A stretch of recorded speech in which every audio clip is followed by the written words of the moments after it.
Josie Joy's Creations. If this is not your first time here, welcome back. If it is your first time here, I'm glad you're here. So there are two things on the agenda today. The first thing is I want to show you some things I have been working on. The first thing is I'm dabbing a little bit in pattern writing, and I love pattern writing. And this is a little girl that I have been working on. Isn't she cute? A little braid. She is absolutely adorable, right? Another thing that I've been working on is I plan on doing a craft fair in October in Colorado. And I did a couple craft fairs last year, and I have a ton of overstock. So I'm just doing a little like things that might be a little $5-10, just little knickknacks. And so that has been fun. This time last year it wasn't really set up. I was just starting my business. Well, this time I'm a little bit more set up. And so I plan on having like business cards and stuff this time to really promote my business. So this is some things that I have been working on. They're like little car key holders. So I'll show you how it works. So see here. So you just put it tight on your car key. See? And you bring it up and put it in the little pouch. And you can tie it like on your purse or your wallet. And I have like different colors here. I don't know where the other ones went. Like different colors. Now I will have to say these are not my design. I did follow a tutorial on YouTube. So I will link the YouTube videos I used for these in the description so you can follow along with them. Another thing that I did is this little like oxel little thing. Now this one is my design, and I am in the process of writing this pattern down. But isn't it so cute? I absolutely love it. It's so adorable. My husband loved it. Now the last thing I want to show you is half my design and half not. And I will show you what I mean in a minute. And that is this. Isn't it so cute? And the little bow in the back.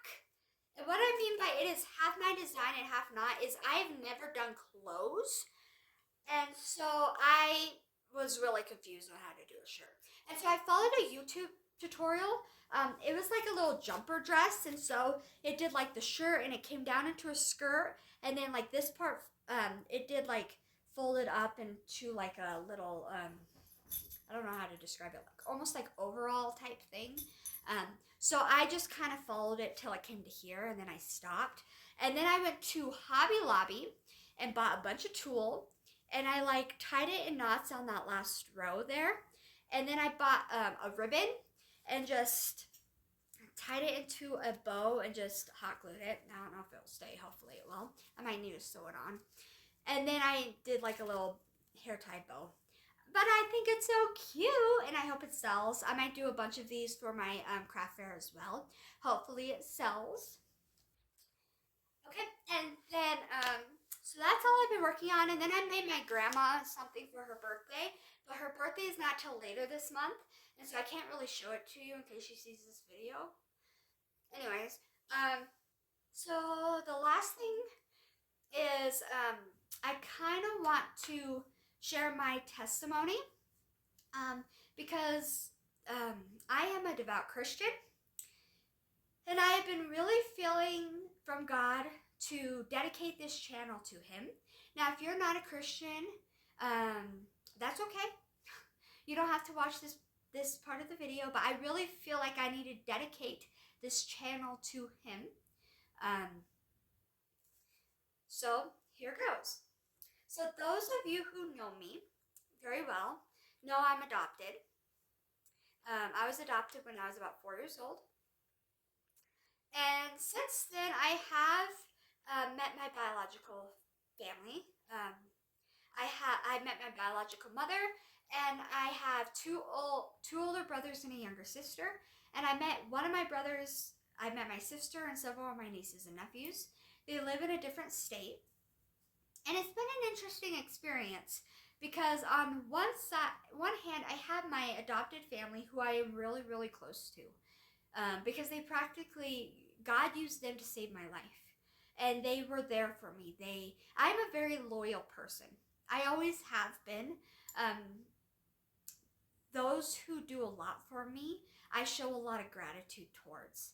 And so I owe them my life pretty much. Because if it wasn't for them, who knows where I would be today? And so I am very close to my adopted family. I feel like they are my real family. I always have.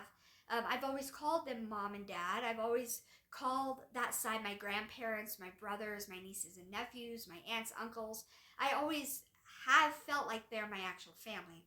But then I also now have um, my biological family and this connection. Now certain things make sense. Certain genetic type things make sense. I still don't know who my father is, or if he had any children, and I may never know. But I was reconciled with that, and there was a lot of forgiveness that went out, and it was really healing for her and for me, and it was a really healing and good experience. Um, and it really was. So let's start from the beginning. So when I was 6 weeks old, I had my right femur broken. I don't know how it was broken. No one really knows how it was broken. We never really found out. But I was taken away from my biological mother when that happened. And I was placed in a foster care system. Now, my adopted parents had two biological boys, my brothers, and they were 7 and 8 at the time, but they really wanted a little girl. And they couldn't have any more kids, so they decided to adopt. So they were able to foster me when I was 3 months old. Now, they couldn't adopt me outright because my biological mother still had her parental rights.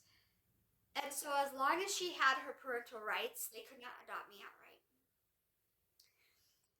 And so did not give up her parental rights until I was almost 4 years old. And so at any point in time, if she did what the courts required of her, she could actually get me back. And so they took that risk that they could lose me. And that was a huge risk that they took. But they did it anyways, and they trusted in God. And I came with a lot of baggage. Let's just say that. And what I mean by baggage is I had a lot of health issues. I had PTSD. My mom, I call her mom, told me that if I heard loud noises like sirens, I would just cry hysterically. Like on a TV or outside, I would just cry hysterically. Or they went to a very, very, very loud church. She would have to go stand in the sanctuary or in the lobby because I would just cry hysterically. It was a PTSD response from something. I also was diagnosed with fetal alcohol syndrome. I also was diagnosed with cerebral palsy. The doctors told her that I would probably never be able to walk or talk. I was taken to physical therapy. I was taken to speech therapy. Now, I was eventually able to walk and talk. I learned how to walk when I was 2.5 years old. And I was able to. Now, my parents went to an old-fashioned Pentecostal, Holy Roll and Speaking in Tongues church. And so they believed in the power of God, in the healing power of God. And I know they prayed over me. The church prayed over me. And God healed me. God healed me from the PTSD. God healed me from the cerebral palsy. God healed me from the fetal alcohol syndrome. God healed me from all of it. To the point where now I can walk. I can talk. I always got good grades in English. I can write pretty well. I can, talk pretty well. It's amazing what God can do. God is a good and great God. And I didn't really have any, after that, my parents adopted me at 4. They cut off all contact with my biological mother. I didn't have any contact. I didn't know who she was. They just gave me a first name. My parents just gave me a first name. I didn't have any contact. I had no idea what she was or have any contact with her until I was 30 years old, which is pretty standard when you're adopted. That's not out of the ordinary when you're adopted. That's pretty standard until I was 30 years old, right? And I didn't have really any health issues until I was about 12. And then when I was 12, I started having vertigo problems. Severe vertigo problems where the whole world would spin.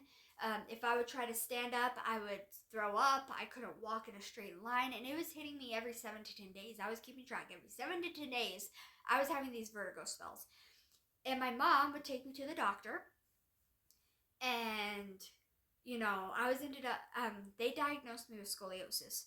If anyone is not familiar with scoliosis, it is when the curvature of the spine. So instead of having a straight spine like you're supposed to have, you start kind of having a curving spine. I'm not sure if the spine curves that way or if it's just like a noodle. I'm not really sure because it's been so long.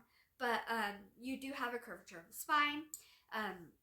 I do know that 12 years old, there's really nothing they can do for you except put a brace on your back. If you're 21, they can do spinal surgery where they can put like pins in your spine to straighten it out. But I was only 12 and I was too young for that surgery. So they're like, you know what? Wait 6 months. We'll see how bad it is. If it gets too bad, we'll put a brace on your daughter's back. And I remember almost every night praying to God, asking God, please God, heal me, heal me, heal me, Jesus, heal me, heal me, heal me. I was scared to death. I didn't want this. I was scared to death of my future. I also didn't want the vertigo spells. They told me that the vertigo spells were probably a result from the scoliosis. They were probably a symptom of it, so I also thought that if God healed me from the scoliosis, I'd probably be healed from the vertigo. And so I thought there was a correlation there. So finally 6 months rolls around and we're walking to Children's Hospital. I remember walking in. However, my mom told me, and I don't remember this part, my mom told me that I looked up at her and I said, God healed me. I don't remember that part, but my mom said I said that part.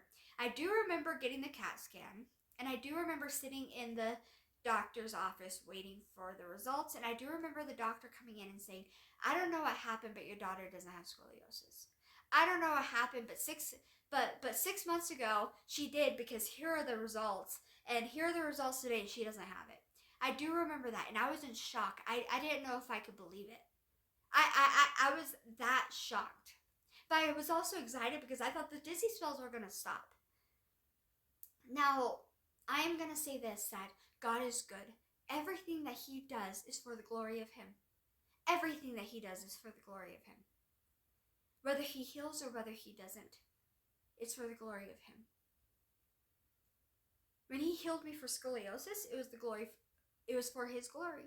It was to prove his power. Now, that being said, I continue to have dizzy spells. And I continue to have dizzy spells to this day. And it wasn't until I was about 24 or 25 when I found out why. I was diagnosed with vestibular migraines. It is a chronic migraine condition. Like, I have a migraine right now.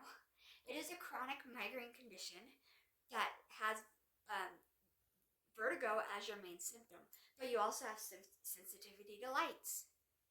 Any lights just give you migraines and hurt your eyes. You have sensitivity to loud noises. You feel like the ground is moving. You feel like you're walking on a tightrope and you're about to fall into the abyss. You get very disoriented. If you're not holding on to something, you lose it. Your body gets very disoriented in space, like it doesn't know where it's at. It can be a very debilitating chronic illness, very debilitating, and I've been living with it for 21 years.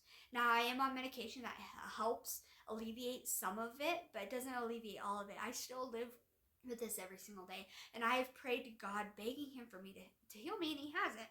And I've often asked him, why, God, why haven't you healed me? You've healed me from so much. You healed me from scoliosis. You healed me from cerebral palsy. You healed me from being lame. You healed me from being, you healed me from fetal alcohol syndrome and PTSD. Why haven't you healed me from this, God? Why? And it's simple. There are two reasons God doesn't heal someone. One is so that you can depend on him. Paul said he had a thorn in his flesh, and he prayed for God to remove it 3 times, and God didn't. It's so that you can depend on Christ. Every single day, I get up from this pillow, and I have to depend on Christ to get me through the day. I have to depend on Christ to get me through the day, because I can't do it myself, because I would want to fail, because it's not only the physical symptoms, but this also creates a lot of anxiety for me. This creates a lot of angst and anxiety, because I don't know how the day is going to go. I don't know if I'm going to have a vertigo spell. I don't know if I'm going to pass out. I don't know if I'm going to throw up. I don't know if I'm going to be nauseous. So it creates, because I don't know if I'm going to be disoriented. So it creates a lot of anxiety. So it makes me have to depend on God every single day I wake up. And you know what? Even with this chronic illness, because of Christ, I was able to graduate from high school. I was able to graduate from college. I'm able to drive. I was able to get married. I have 2 beautiful children, and I'm a mother.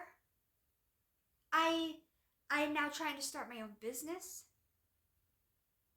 It is possible. So one reason God has not healed me is because every day I have to get up and depend on him. And I am able to live a normal life, not because of my own power, but because of him. He gets me every day and helps me on my way. The second reason is so that I can help and encourage others who struggle with the same thing. I have biological family who struggle with this too, who need hope, who need guidance, who need hope,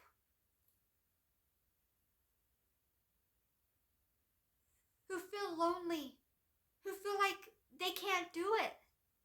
They need someone that they can depend on, someone that they need to feel like they're not alone. So those are the 2 reasons God does not heal.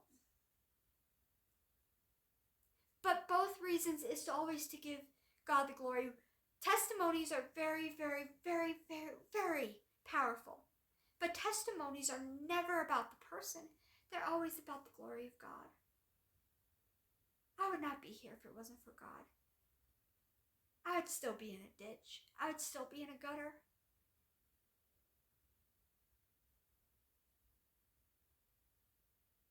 I'm only here because of him.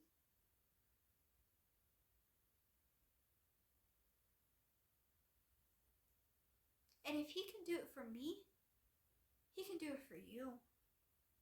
You just have to have faith. You just have to have belief.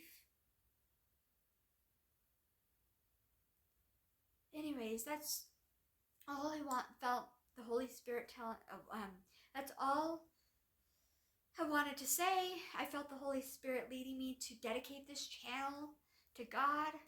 And that's about it. Thank you. I hope you guys have a great and awesome day. God bless.